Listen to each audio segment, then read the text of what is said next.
네, 한 주가 지나기 전에 전북의 소리 박주현 대표 나오셨습니다. 대표님 어서 오세요. 예, 안녕하세요.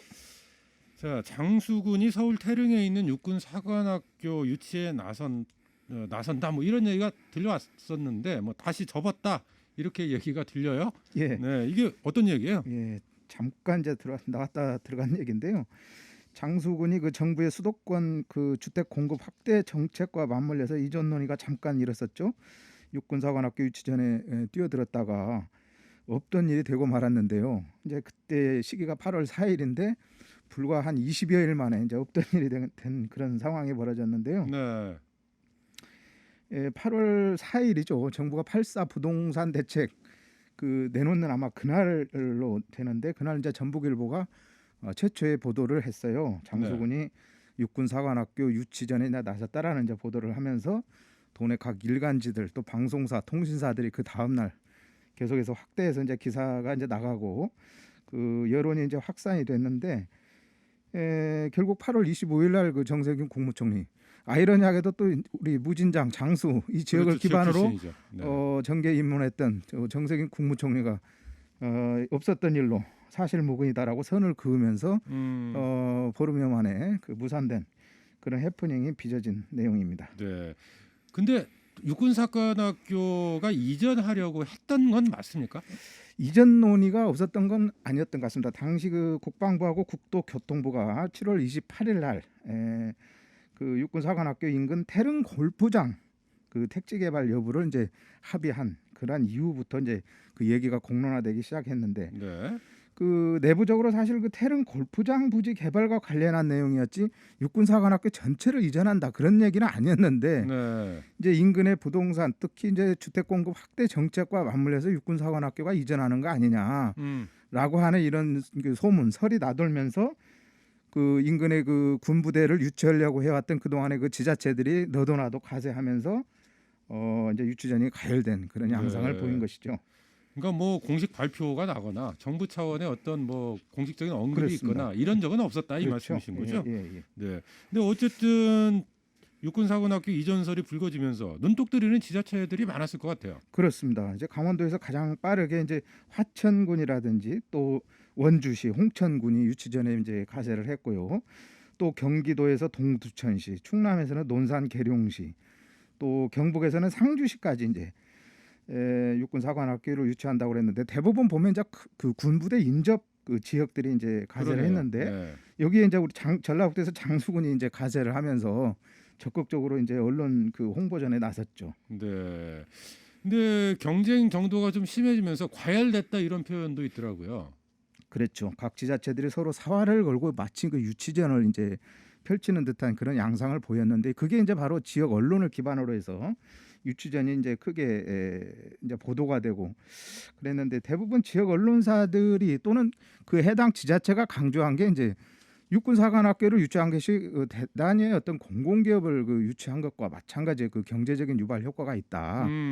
특히 그 사관생도 뭐 1,200명뿐만이 아니라 그와 관련된 이제 교직원이라든지 관련된 그 여러 그 종사자들까지 합치면 한 4천여 명의 그 네. 인구 유입 효과가 있다라고 그래서 이제 경제 회복, 인구 유입 뭐 이런 걸 이제 당위성으로 내세워서 지역 정치권, 그다음에 이제 지역 그 광역 자치단체까지 이제 나서서 이렇게 네. 유치전을 벌이는 그런 양상을 보였습니다. 그러다가 8월 25일 날 이제 국무총리가 이전은 없다. 뭐 이렇게 선을 그었다는 거죠? 그렇습니다. 이제 8월 4일 날 이 문제가 이제 장수군에서 이제 그 언론을 통해서 발표를 했는데 20여일 만에 8월 25일이죠. 8.4 주택 공급 대책과 관련해서 언급된 육군사관학교 이전설에 대해서 전혀 근거 없는 소문이다라고 이제 정세균 총리가 국회에서 이거 발언을 하면서 이제 이걸 이제 그 잠재우고 마는 그런 내용이 됐는데 그날 그 예산결산 특별위원회 전체회의에서 참석한 그 정세균 총리가 미래통합당 이미자 의원이 태릉 골프장 부지 개발과 관련해서 육사 이전이 사실이냐 이 소문과 관련해서 뭐 이제 질의를 했는데 거기에서 정 총리가 육사 이전은 검토하지 않는다고 분명히 말했고 현재도 다른 검토를 하지 않고 있다. 또 지난번 예결위 회의장에서 육사 이전은 검토하지 않는다라고 말했다. 네. 이렇게 이제 선을 그으면서 이제 없던 일이 된 이런 상황이 되고 말았죠. 뭐 한마디로 해프닝 뭐 이렇게 표현도 해주셨지만 지역으로서는 뭐 김칫국부터 마신 셈이 됐어요. 그렇죠. 예, 네. 그렇게 됐죠 결과적으로. 근데 언론의 보도 태도 뭐 짚어봐야 될 것 같네요. 좀 어떻게 보세요? 예, 결국 이제 지자체는 물론이고 해당 언론사들까지 지역의 언론사들까지 참 민망하게 됐는데요. 마치 이런 상황이 이제 닥쳤던 게 지붕 쳐다보는 꼴이 되지 않았냐라고 하는 이제 또 우스갯소리도 나오고 했는데요. 그 동안에 우리 전라북도에서도 8월 이제 4일 전북일보의 최초 보도 이후에 그 지역 일간지들을 비롯해서 방송사, 통신사, 인터넷 언론들이 장수군이 마치 그 육사 이전을 기정사실화 한 것처럼 또 이렇게 보도를 하면서 또 이제 장수군수 인터뷰를 집중적으로 하면서 장수군수가 또 집중적으로 또 그 조명을 받았거든요. 그런데 이제 이와 같이 없던 일로 이제 되면서 사실상 지역 언론은 물론이고 지자체 장수군이 사실 좀 민망한 그런 처지가 됐죠. 네. 사실 이제 저희도 그 문제와 관련해서 그 인터뷰를 시도를 했었는데 다소 신중한 입장을 보이긴 하더라고요. 네. 근데 이제 한편에서 지자체 입장도 좀 있을 것 같아요. 그러니까 여론을 선점해야 된다. 이게 가능성이 있으면 좀 이것을 좀 가능하다 희망 섞인 이야기를 좀 내놔야 되는 그런 측면도 좀 있는 거 아닐까요? 이 부분 어떻게 보세요? 그렇긴 합니다만은 네. 이제 최근에 이제 뭐 공공기업뿐만이 아니라 이제 뭐 육사 유치에서도 봤듯이 아니면 말고식의 이제 자치단체들이 이제 어떤 그 기업 유치라든지 공공기관 유치에 있어서 너도 나도 이렇게 가세를 하다 보니까 과열 양상을 보이는 그런 사례가 많았거든요. 네. 또 장수구는 또 작년에 2019년이죠. 1월부터 이제 대한민국 축구 종합센터를 유치하겠다고 호언장담을 했었던 그렇죠, 그렇죠. 그런 또 네. 분야 아닙니까? 그런데 그것도 불과 한 5개월에 만에 유치 실패로 또 끝나서 이제 문제는 아니면 말고식의 이런 유치전이 과열되다 보니까 행정력 낭비는 물론이고 거기에 수요되는 서반되는 이제 뭐 인력이라든지 예산이라든지 용역도 해야 되고 또 타당성 검토도 해야 되고 이번에 그 육사 유치도 바로 그 유치위원회를 구성했더라고요. 이렇게 되면 이제 행정력이 낭비되고 소모되고 이제 그것은 물론이고 또 지역 주민들에게 큰 좌절감이라든지 또 실망감을 안겨준다라고 하는 측면에서 네. 좀 신중을 기해야 되지 않았냐 이런 또 따가운 비판이 일고 있습니다. 사실은 이제 이 육사 유치설 유치전 같은 경우에 뭐 이전 자체가 확정되지도 않았는데도 불구하고 정확한 정보도 없이 성급하게 좀 유치전에 뛰어들었던 이런 측면도 좀 있고요. 그렇습니다. 언론에서도 사실은 검증 보도라고 하는 부분에서 보면 많이 아쉬운 그런 대목이 아닐까 싶은데 뭐 이런 사례가 한두 번이 아니어서요. 그럼요. 예. 네. 자, 어쨌든 이 장수군의 육군사관학교 유치 전 관련한 언론의 보도 태도 한 주가 지나기 전에 짚어봤고요. 그런가 하면 지금 폭우의 폭염 그리고 태풍 코로나까지 이 엎친 데 덮친 격으로 서민들의 고통이 가중되고 있는 상황인데 송비여 청가가 등장했다 이런 얘기가 나와요. 이건 어떤 이야기입니까? 예, 집중호우로 인해서 정부가 지난 24일이죠. 중앙 재난 합동 피해 조사를 통해서 호우 피해가 극심한 전국의 20개 시군과 36개 읍면동을 특별 재난 구역으로 이렇게 선포를 했습니다. 24일 날. 이 가운데 이제 전북 지역에서도 완주, 진안, 무주, 장수, 순창 5개 자치단체하고 임실군, 성수면, 신덕면 등 5개 면이 특별 재난 지역으로 이렇게 추가로 이제 지정이 됐단 말이죠. 네. 여기에 대해서 이제 지역 언론들의 보도 행태를 보니까 네.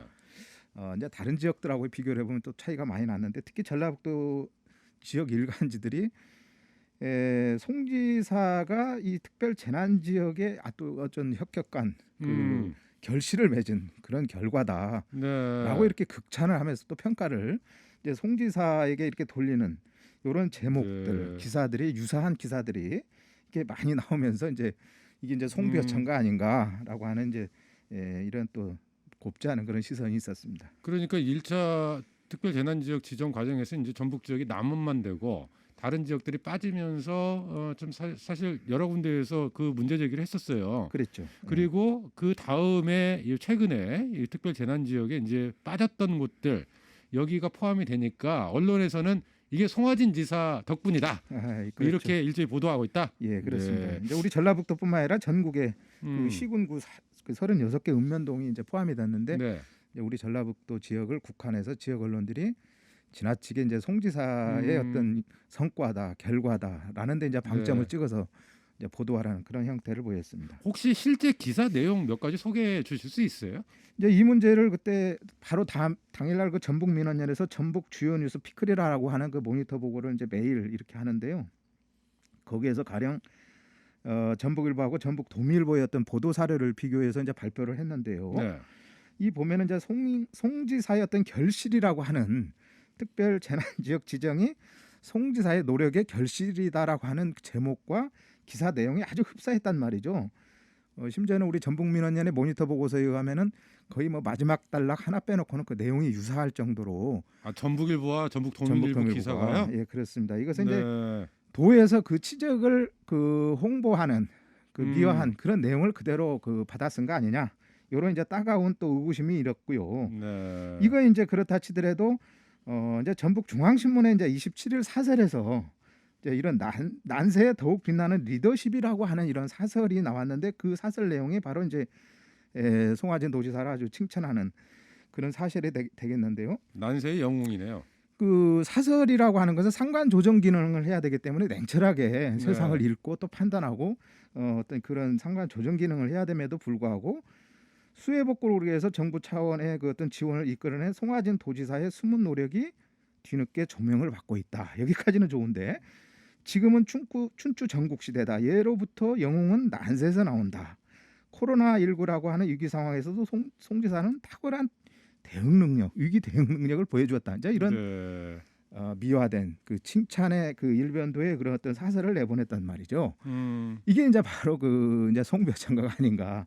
특히 이 신문이 그 25일에도 수해 특별 재난 지역 차등 지정 송 지사가 있었다라고 하는 또 그 이면 탑 기사로 또 송 지사에 대한 그 칭찬을 하면서 높게 평가한 그런 기사들이 나와서 네. 특별 재난 지역이 과연 우리 전라북도만 추가로 된 게 아니고 전국적인 그런 현상이고 정부에서 내놓은 이러한 방침에 대해서 지나치게 도지사를 그 미화한 거 아니냐. 이것은 이제 언론사에 의한 의제 설정 기능도 있겠지만은 전라북도에서 그런 어떤 홍보 자료를 내놓은 것이 언론에 이렇게 먹힌 거 아니냐. 네. 이런 것으로도 이제 우리가 해석이 될 수가 있죠.